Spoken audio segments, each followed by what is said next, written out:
Hello there, it's Kelly from Silly Moon Quilting Co. Thank you for joining me today. Today we're going to be talking about how and what size rulers work best for your domestic machine. All of our rulers on our website indicate what size, the overall size of the ruler is. And I'm going to show you today what rulers work best for you and your domestic machine and how to determine before you purchase them if they're going to be okay. And if you really like the ruler and maybe you think it's a little too big, I'm going to show you some tips and tricks on how to make that ruler work for you on your domestic machine, long arm machine, or your sit down long arm. Thanks for joining me. I hope you enjoy this video. So today we're going to talk about ruler size, and I don't mean thickness for this one, I mean size, so length and width. On our website, we've got all of the sizes listed. If one's missing, let me know, because sometimes I do miss things. We're going to talk about how you can do this, and we're primarily going to focus on the domestic machine today. I'm using my BERNINA B735, but we also are going to talk about, we'll touch on long arm and sit down long arm, just because a lot of people have those as well and want to use rulers. So I've just got a plain piece of fabric here. I'm going to move this out of the way just to show you my setup here. So I've got the table that comes with my BERNINA. I have not got an extension table, like a clear acrylic BERNINA extension table. I do not have my machine sunk down into a desk. Both of those are excellent options if you plan to do a lot of ruler work. And I'm not going to get into so much about that right now, but I am going to touch on it just to say the larger flat surface you have to work, the easier it is to work with rulers and the less chance your quilt is going to get hung up on corners when you're quilting it. Of course, with the BERNINA, this is nicely rounded, so it makes it a little bit easier. You don't end up with a really sharp corner here. The fabric slides a little bit nicer. Other than that, I've got my ruler foot on my machine. I've got my feed dogs down, everything set up to do my ruler quilting, of course labeled in my machine as well. Changed my ruler to my ruler foot in my machine as well. Now I want to talk about size. So you can see roughly how big a space I have here that is flat. And that's really what we want to worry about when we're working with rulers. We want to make sure that our ruler stays nice and flat. That is going to prevent things like this happening when it kicks up. And then it's going to go, if I'm uneven, I can go over top of my ruler foot, and then the needle is going to come down and clip my ruler, and all of sorts of bad things happen. Broken needles, timing in your machine, all sorts of bad things. So what we're really concerned about is this flatness area of our ruler. Now this does not mean that you can't use a ruler that extends beyond that. You just have to be a little bit more careful. So I'm going to show you now. I'm going to bring the fabric back on just because I think things show up a little clearer with a piece of fabric on there. I'm not actually going to be stitching these. I'm just kind of going to show you the ins and outs. So our first ruler we're going to talk about is Charming. And this is the ruler that we use for our classes. So it's nice and small, but fits in your hand easily. You can see that. So it's easy to handle and a great ruler to start with. The other thing that's nice is most machines will allow you to go from left to right. And the advantage of going left to right is it's easier to see where you're lined up and it's easier to keep a hand on that ruler. That does not mean that you can't go front to back. You absolutely can.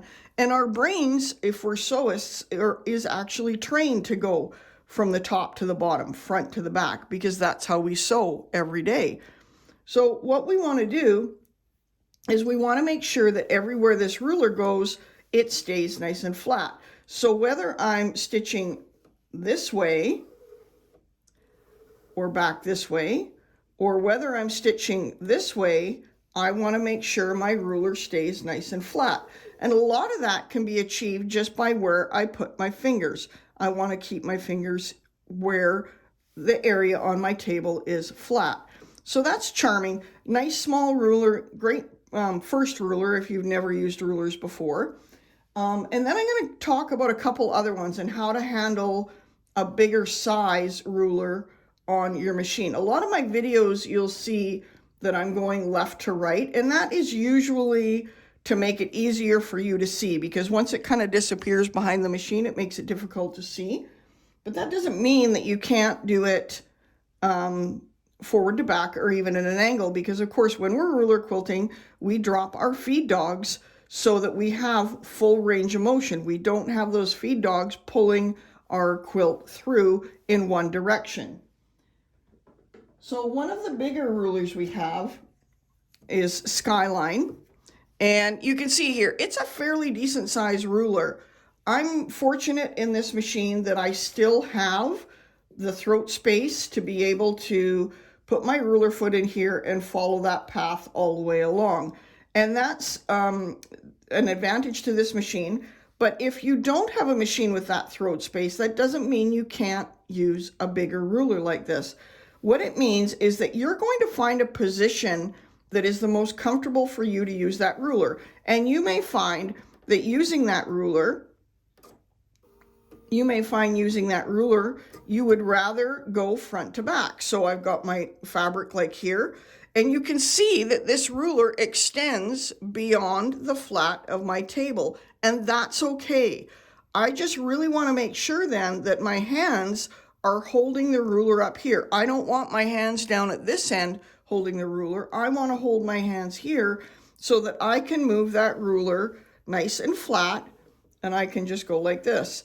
And then when I reach the point at the back of my machine where it tapers off, the table tapers off, I'm just going to shift my hands, and I'm going to shift one hand and then the other hand and then carry on.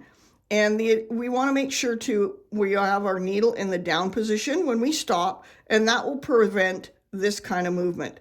So we want to move one hand at a time, and we want to make sure our needle is in the down position. So, and then we can carry on and finish our design. So that's how we're going to handle a bigger ruler. Now, say for example, you want to have a better view, or you want to do like a pivot point from the center of your ruler. So you've got your grid marked out and you want to do 45-degree angles or something like that with your ruler. There's nothing saying that you can't have your ruler at an angle like this. The only thing you really want to make sure is that your hands are where the ruler foot is, so as close to your ruler foot as you can, and you want to make sure it stays nice and flat. So we would do the same thing, moving this here, making sure everything is nice and flat, and then as we need to, shift one hand and then shift the other hand to come around and make that ruler nice and flat as we're going along. So Skyline easily can be done on a smaller table. We just want to make sure wherever the ruler is, we want to make sure that it stays nice and flat.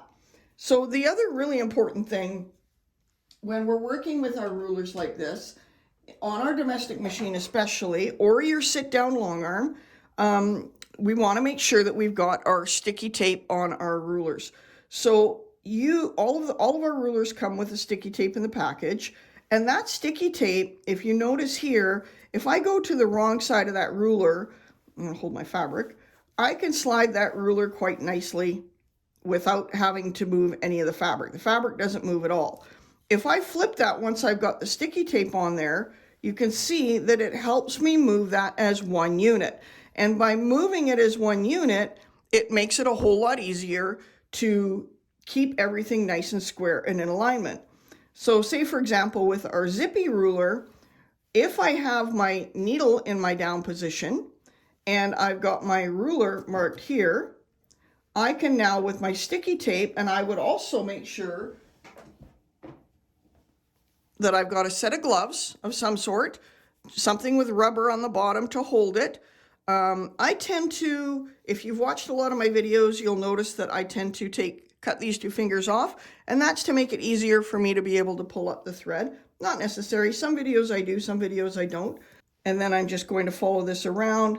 And of course, when I stop, my needle will be in the down position.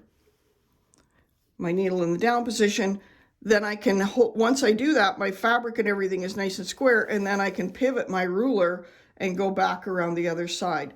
Now, I'm not showing you how any of these stitch out. There's other videos on my YouTube channel that'll show you how these work. Today we just want to talk about what we can handle and how we would handle a larger ruler on our sewing machine.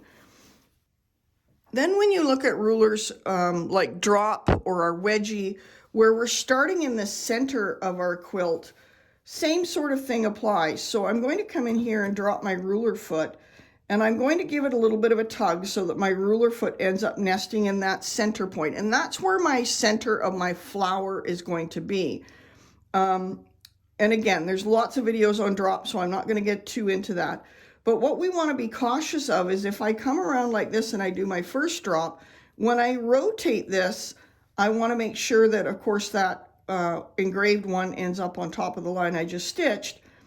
But it also means that I'm changing the location of my ruler because we want to get away from turning our quilts. Turning our quilts means handling it more. There's a greater chance things are going to shift, and it also means that it's harder to maneuver that quilt, right? We want to make sure we can do as much as we can in one area before we move on to the next.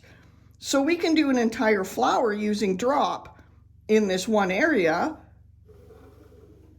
I'm just going to go around, and then I'm going to turn my ruler, not my quilt, to do this flower.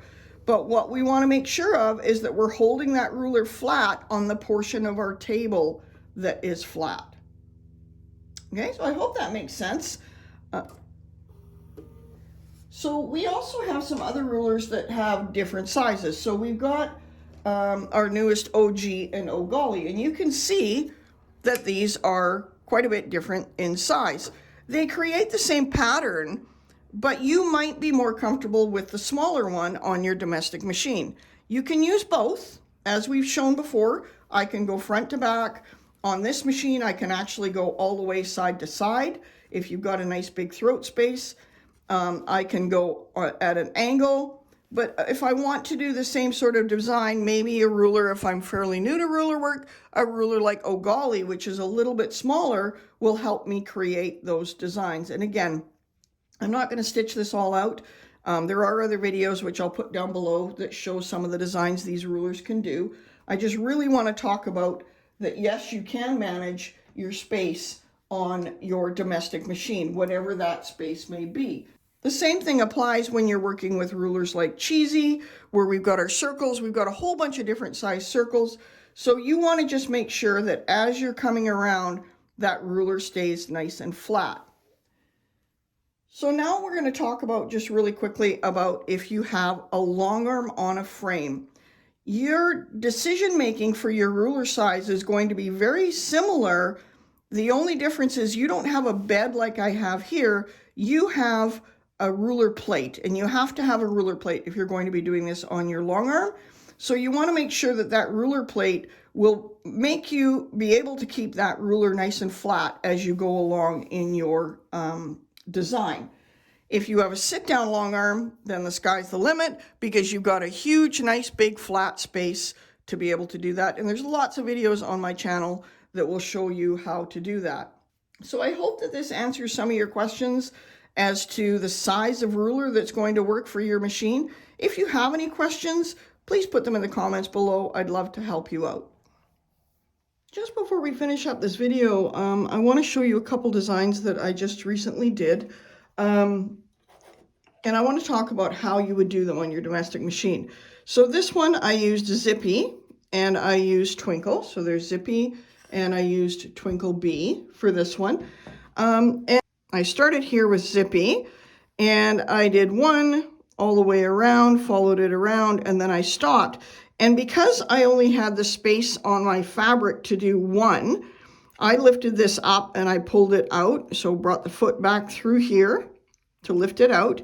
And I ended here, and then I did my star. And of course, Twinkle, you do one, and then you rotate so that that line is on top of the next one, and keep rotating it so you end up with that perfect star with sharp points inside and out. And then I carried on and did the next one beside it. So these 2 points are both pointing the same way, down. Then I switched to my next row, And you can determine the spacing if you want this closer or further apart. This is totally up to you. I used the line markings on the ruler, so I stitched from this line to this line and came straight down. And then I started with Twisty going the opposite way, or Zippy rather. I wanted the opposite way. I wanted these points to be close to each other, but not touching. I find when we try to make points touch, and if things have moved a little bit, it's very obvious that they don't line up. If we've got a space in there, it's less obvious. So I come along and then I do another star and I come back the other way. So that's only doing one side of Zippy, but we can easily, if you've got a bigger quilt to finish, on this one, I did Zippy from the start here. And then when we get to this point of Zippy, I rotated it, did this one, and then I ended here, lift my ruler foot, slide my ruler out, and then started with my star, same thing, rotating one turn each time to make sure I'm using the ruler line up markings to here, to make sure that I'm lined up so I get that perfect star, and then I went over one. Now again, if I was doing this on an entire quilt, I could carry this on all the way across. This is a sample, so this is as far as I went with it. And then I stitched up, and then this one, I actually did Zippy going the same direction. So I did these V's, or these little points are pointing the same direction, but this time I did Zippy here, and then I rotated Zippy the other way, and then I ended there so that I had a point, I did my star, and I carried on. And what that does is it creates an offset space for me, so it creates a little bit more visual interest than straight lines. Again, this is something that we can do on our domestic machine. If you don't have the throat space, both of these rulers are what I would class medium-sized rulers. So if you don't have the throat space for these, you can easily do the same design by turning your quilt this way and starting here, coming down, rotating Zippy, and then carrying down and then doing your star at this end. So easily a design that you can do in rows on your quilt. So I hope that helps. I hope you enjoy those designs. I hope that helped if you're struggling with how big a ruler you can do in your domestic machine. And I think you can see that by this video that pretty much any ruler will work for you. It just depends on how you're going to hold it and make sure that it stays nice and flat. That's the primary goal. If you are new to ruler work, I do suggest you start with something small. So Charming, some of the smaller beanies, eggies, such as that. If you want to do the overall designs, then I would suggest starting with a ruler such as Zippy, Twisty, which is a very forgiving ruler as far as lining up things, and maybe OG, which is a little bit smaller, and those work great on your domestic machine. Once you get the hang of it, the sky's the limit. You can play with any of the rulers you want. Please remember, if you're watching this, to like, share, and subscribe. It really does help us out. More people that see our videos helps us make more videos and make more rulers, which is what we're aiming to do, so that you can quilt those quilts on your machines at home.